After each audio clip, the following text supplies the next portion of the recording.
राष्ट्रपति ने हस्ताक्षर कर दिया, क्रियान्वयन उसका हो गया, सुप्रीम कोर्ट में मामला चला गया है, सुप्रीम कोर्ट विचार कर रहा है। इसमें हमको क्या कहना है? आप कैसे देखते हैं? नहीं, हमको इसमें क्या देखना है, हमारा इसमें विषय कहाँ है। एक वक्फ बोर्ड नाम की संस्था है जिसको सरकार ने बनाया है, सरकार उसमें अमेंडमेंट करना चाहती है, ठीक है, सरकार ने ही बनाया, सरकार उसमें अमेंडमेंट करने का अधिकार रखती है। मुसलमानों से विषय जुड़ा हुआ है, इसमें अगर कुछ कहना है मुसलमान कहें, हम हिंदू धर्म गुरु होकर के इसमें क्या कह सकते हैं? ये मामला मुसलमानों और सरकार के बीच का है, इसमें हम कहाँ जुड़े हुए हैं कि हम कुछ बोलें? हम क्यों बोलें? और अगर हमको बोलने को आप कहते हो, हमने देखा कि जिस समय वक्फ बिल लाया जा रहा था उसमें उसी समय सौगाते मोदी पैकेट बांटा जा रहा था, कई करोड़। तो हम तो बोल चुके हैं कि ये भी सौगाते मोदी है, स्वीकार करो। और दूसरी बात यह है कि प्रधानमंत्री जी का एक वीडियो आया, मुसलमान नेताओं के साथ वो बैठे हुए हैं और कह रहे हैं कि वक्फ संशोधन बिल हम ऐसे ही थोड़े ले आए, 5-6 साल से अपनी कितनी सारी बैठकें हो चुकी हैं। मतलब मुसलमानों के साथ 5-6 वर्षों से इनकी जाने कितनी बैठकें हो चुकी हैं, तब जाकर के यह संशोधन बिल लाया गया। तो जब मुसलमानों से कई दौर की बैठकें आपकी हो चुकी हैं, इसका मतलब है कि ये केवल दिखावटी मामला है, नूरा कुश्ती है। इससे सरकार को क्या लाभ हुआ और हिंदू समाज को क्या लाभ हुआ और भारत देश को क्या लाभ हुआ आपके संशोधन से? कुछ तो अभी तक किसी ने निकाल करके बताया नहीं। इसलिए ये नूरा कुश्ती है, दिखावा है, इसका कोई बहुत बड़ा मतलब नहीं। 48 घंटे का समय दिया था आपके देश की सत्ता ने, 48 घंटे तो बीत गए, अभी तक तो सीमा हैदर नहीं वापस गई, जिसको सबसे बड़ा पाकिस्तानी आप लोग कहते हो। और कौन गया? ये हालत। सीमा हैदर तो विदा हो ही जाएगी। अरे बात है, ये प्रतीक है वो। ये कहा ना 48 घंटे। देखिए, आप शब्द बोल देते हो, आप एक डेडलाइन दे दी, 48 घंटे में सारे तुम क्यों नहीं गए? पुलिस लग जाती, वो नहीं गया। हरिद्वार में कौन कितने जिले में है, उनको चिन्हित कर लेती 5 घंटे में, 6वें घंटे में अखबार में छपवा देती कि इतने पाकिस्तानी। बात यह है कि अब तो ये स्पष्ट है कि कोई है जो भारत को चुनौती दे रहा है, कोई है पूछ पूछ करके कि हिंदू हो मार रहा है। इसका मतलब है कि कोई है जो हम हिंदुओं को चुनौती दे रहा है। इसलिए भारत देश को चुनौती है, तो भारत देश के नेताओं को, हमारी सरकार को उस चुनौती को स्वीकार करके चुनौती देने वालों को सबक सिखाना चाहिए। जहां तक हम हिंदुओं का प्रश्न है, एक हिंदू धर्माचारी होने के नाते हम भी अपने हिंदू समाज के लिए चिंतित हैं। हम भी इस बारे में मंथन कर रहे हैं कि हमारी सुरक्षा कैसे सुनिश्चित हो सके, क्योंकि जो सरकारें हैं वो तो कहीं ना कहीं असफल हो रही हैं। हिंदू होने के नाते हमको मार दिया जाता है, मारने वाला सैकड़ों किलोमीटर से चल के आता है, बड़े बड़े हथियार अपने साथ लिए रहता है, एक नहीं अनेक की संख्या होती है, बाहर आराम से आ जाता है, आराम से घटना करता है, 30-40 मिनट रुक करके लोगों को मारता है, पूछता है, ये करता है, वो करता है, और फिर आराम से चला जाता है। कहाँ से आया कहाँ चला गया पता ही नहीं है। तो ये जो घटना है, इसने बता दिया है कि हर हिंदू को अपनी सुरक्षा के लिए अब स्वयं सचेष्ट होने की आवश्यकता है। इसलिए हिंदुओं को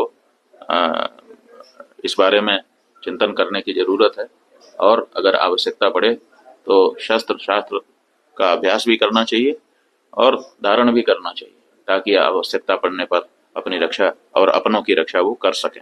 नाम और धर्म पूछकर गोली मारी गई है। हाँ, तो वही तो स्पष्ट हो गया है कि ये हमारे विरुद्ध कार्य किया जा रहा है। सबसे समस्या ये है कि जब हमारे घर में हमने चौकीदार रखा हुआ है और हम कहीं चले गए, हमारे घर में कोई घटना होती है, तो हम सबसे पहले किसको पकड़ेंगे? सबसे पहले तो चौकीदार को पकड़ेंगे ना, कि तुम कहाँ थे, क्यों ये घटना हो गई तुम्हारे रहते हुए, किस लिए तुमको रखा था। लेकिन यहां नहीं ऐसा हो रहा है। यहाँ जो है कहते तो हैं कि हम चौकीदार हैं, लेकिन चौकीदारी अगर की गई होती, आज चौकीदार अगर अपने काम में पक्का होता है तो उसके ऊपर आक्रमण करके उसको कोई मार दे, लेकिन फिर कहा जाता है कि इस चौकीदार ने अपना निभाया। यहाँ तो कुछ पता ही नहीं है, कोई लड़ा ही नहीं उनसे, किसी ने उनको रोकने की कोशिश ही कहीं नहीं की। वो आए, घटना की, आराम से चले गए, कहीं पर उनको कोई बाधा नहीं है। कहाँ है चौकीदार? और चौकीदार के बारे में चर्चा ही नहीं हो रही है। अब कह रहे हैं हम उनको सबक सिखा देंगे, हम ये कर देंगे, हम वो कर देंगे। पाकिस्तान की धरती से आए थे। अरे भाई, पाकिस्तान की धरती से आए थे, इतनी जल्दी कैसे पता चल गया आपको? और अगर इतनी जल्दी आपको पता चल जाता है तो घटना के पहले क्यों नहीं पता चल गया? और दूसरी बात यह है कि अगर पाकिस्तान से आए तो पाकिस्तान के खिलाफ अच्छी तगड़ी कार्रवाई करिए। आप कह रहे हैं कि हम सिंधु नदी का जल रोक देंगे। आपके पास जल को रोकने या उसको डाइवर्ट करके अपने ही यहाँ, अपने ही देश में रख लेने का कोई उपाय ही नहीं है। हमने विशेषज्ञों से पूछा कि अगर हम सिंधु नदी का जल पाकिस्तान में जाने से रोकना चाहते हैं तो हमारे पास क्या व्यवस्था है? उन्होंने कहा हमारे पास कोई व्यवस्था नहीं है। अगर हम आज से शुरू करें कि ऐसी व्यवस्था हम बना ले तो पैसा कितना लगेगा वो तो अभी पूछिए ही मत। अगर पैसा पर्याप्त दे दिया जाए, पैसे के कारण एक दिन भी काम ना रुके, तब भी 20 साल लगेगा, तब हम सिंधु नदी का जल रोक पाएंगे। तो ऐसी परिस्थिति में हम ये कह दे रहे हैं कि हम सिंधु नदी का जल रोक लेंगे। और टेलीविजन के एंकर हमने सुना, वो कह रहे थे बूंद बूंद के लिए तरसेगा पाकिस्तान, एक गिलास शुद्ध पानी नहीं मिल पाएगा, खेती नष्ट हो जाएगी, बिजली नष्ट हो जाएगी, ये हो जाएगा, वो हो जाएगा। गजब बता रहे थे, ऐसा लग रहा था कि जैसे प्यास तो लग ही गई पाकिस्तान को। और इधर विशेषज्ञ बता रहे हैं कि हमारे पास पानी को रोक लेने का कोई उपाय ही नहीं है। तो ये जो बातें हैं ये समझ से बाहर हैं। हमारा ये कहना है कि घटना बहुत बड़ी हुई है, इससे बहुत सारी शिक्षा समझ लेने की आवश्यकता है, सबक लेने की आवश्यकता है। और सबसे पहले जिन लोगों से ये चूक हुई है उनको चिन्हित करने की आवश्यकता है और उनको दंडित करने की आवश्यकता है। उसके बाद अगर कोई बाहरी है तो उसके ऊपर भी प्रहार करना चाहिए। आप लोग पाकिस्तान पाकिस्तान कह रहे हो, पता नहीं कौन सी जांच एजेंसी है आपकी कि आप लोग जांच कर लेते हो और तुरंत कह देते हो पाकिस्तान। पाकिस्तान की बॉर्डर से ये जो जगह है ना, सैकड़ों किलोमीटर दूर है। सैकड़ों किलोमीटर इतने बड़े बड़े हथियार लेकर के इतने सारे लोग कैसे चले आते हैं और फिर कैसे घटना करते हैं और कैसे चले जाते हैं, इसका जवाब आप लोगों में से कोई नहीं दे रहा है। सब लोग कह रहे हैं पाकिस्तान। पाकिस्तान अगर ये करता तो इसका मतलब है कि वहां ना तो कोई पुलिस है, ना तो कोई होमगार्ड है, ना तो कोई मिलिट्री है, ना तो आपका कोई इंटेलिजेंस है, कुछ है ही नहीं है कि आराम से हाथ झुलाते आते हैं, आराम से घटना करते हैं, आराम से चले जाते हैं और आप देखते रहते हो कि ये पाकिस्तान से आए हैं। गजब। जब देखते रहते हो तो कहीं पता क्यों नहीं करते हो, पकड़ते क्यों नहीं हो? तो ये जो कह देना कि पाकिस्तान, हो सकता है पाकिस्तान, लेकिन अभी आपने कौन सी जांच की कि पाकिस्तान कह दे रहे हैं? हम नहीं जानते। और जब तक हम जांच करके निष्कर्ष रूप में कोई निर्णय ना हो तब तक किसी का भी नाम लेना हम उचित नहीं समझते। हम तो समझते हैं पहले अपने वाले को तो पकड़ो। किसने आंखें बंद कर रखी थी उनके आते समय? किसने आंखें बंद कर रखी थी उनके घटना करते समय? और किसने आंखें बंद कर रखी थी उनके जाते समय? क्यों नहीं देख पाया?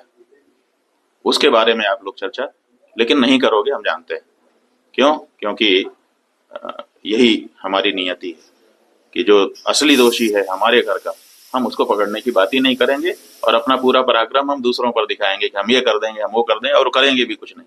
पुलवामा में अटैक हुआ था, जितने लोग यहाँ मारे गए उससे ज्यादा मारे गए थे और ये आम नागरिक थे और वो प्रशिक्षित हमारे मिलिट्री मैन थे। उनके ऊपर कितना हमने पैसा लगाया था, कितना उनको प्रशिक्षण दिया था, वो मारे गए। आज तक उसके बारे में कुछ हुआ? आपने एक दिन एयर स्ट्राइक कर दी और आप बहुत बड़े वीर बन गए। आपने क्यों उसी समय सबक लेकर के उसी समय ऐसा जवाब क्यों नहीं दिया कि लंबे समय तक इस तरह की वारदात करने के बारे में वो लोग सोच करके कांप जाएं?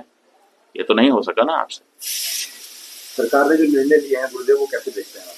हमने बता दिया, ये सब निर्णय केवल जनता के आक्रोश को तत्काल रूप से ठंडा करने के लिए हैं।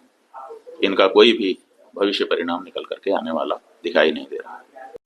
भाई सवाल ये है कि सामान खरीदने में तो आप स्वतंत्र हो ना। किससे हमको सामान खरीदना है ये क्रेता तय करता है, विक्रेता नहीं तय करता। वो तो बेचारा दुकान खोल के बैठा रहता है। तो आप तय कर लीजिए कि आपको किससे खरीदना है, क्या दिक्कत है? हर व्यक्ति को अपना हक है कि हम किससे सामान खरीदें, आप तय कर लीजिए। और ये अगर वो कह रहे हैं तो ठीक है, इसमें कोई खराबी भी नहीं है। देखिए ये बात तो सच है कि जब जब इस तरह की घटना होती है तो उसमें इस्लाम के मानने वाले निकल करके आते हैं, मुसलमान निकल करके आते हैं। अब कहते हैं आतंकवाद का कोई धर्म नहीं होता। अरे भाई, आतंकवाद का धर्म नहीं होता तो हर आतंकी मुसलमान क्यों हो रहा है? लंबे समय से हम लोग देख रहे हैं। और दूसरी बात यह है कि कोई आतंकी मुसलमान हो जाए, मान लो कोई हिंदू गड़बड़ काम कर दे, तो कम से कम हिंदू धर्माचारी को खड़े होकर कहना पड़ेगा ना कि ये हमारा नहीं रहा अगर ऐसा काम करता है।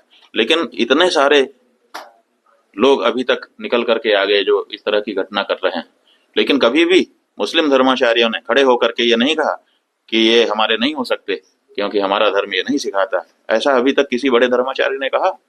नहीं कहते हैं।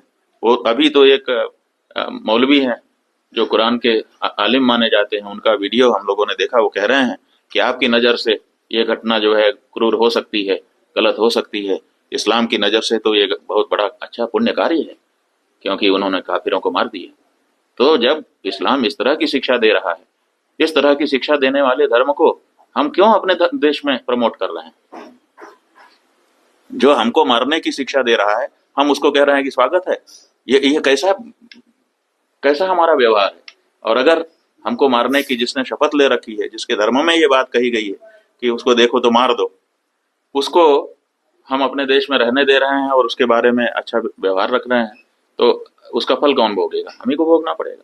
इसलिए हमको इस बारे में सचेष्ट रहना पड़ेगा। या तो इस्लाम के लोग वो जो उनके धर्म की बात है उसको खारिज करें कि नहीं, हम इसको हटा रहे हैं अपने धर्म ग्रंथ से, ताकि हमारे इस्लाम से जुड़ा हुआ व्यक्ति इस तरह की पंक्ति को पढ़ करके इस तरह की घटना कभी ना करे, तब तो ठीक है। अन्यथा जब तक उनके धर्म ग्रंथ में इस तरह की बात लिखी हुई है और उसको पढ़ाया लिखाया जा रहा है, उनके बच्चों को सिखाया समझाया जा रहा है, तब तक हम उनको कैसे अपने साथ रहने देना चाहते हैं और कैसे उनके साथ अच्छा व्यवहार करना चाहते हैं, इस बारे में विचार करना पड़ेगा। ये लंबा नहीं चल सकता है। आप ऊपर ऊपर से कहते रहो भाई भाई, वो कह रहा है मौलवी कि आप भाई भाई कहते रहिए, हमारे यहाँ इस्लाम नहीं इसकी इजाजत। इस्लाम में इस्लाम को अपनाया है जिसने, भाई भाई है, दूसरा भाई नहीं हो सकता। हम क्यों उनको जबरदस्ती अपना भाई कह रहे हैं जब वो हमको मारने के लिए अपने धर्म ग्रंथ में पंक्ति पढ़ करके बैठे हुए हैं?